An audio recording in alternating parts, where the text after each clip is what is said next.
So what is the best way that if somebody wants to learn more about this, get more involved in this, you know, maybe work with you or, start their practice on working with, you to consult with, how can they do that? So the environmental dental agency, if they're wanting to like change their practice and the way that they do everything, they have an EcoDot certification.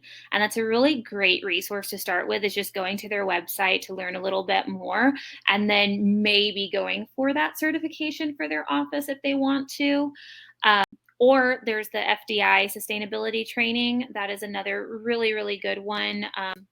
They will learn a lot from that. And then at the end of the FDI sustainability training, they take you through like these little challenges that you can do to make your office more sustainable and just to be more sustainable in general. And then if they want to reach me, you can probably just look up my name at this point and you'll probably find one of my articles, which I love the fact that I can say that. Um, but you can also reach me at brittanycoxrdh@gmail.com is my business email.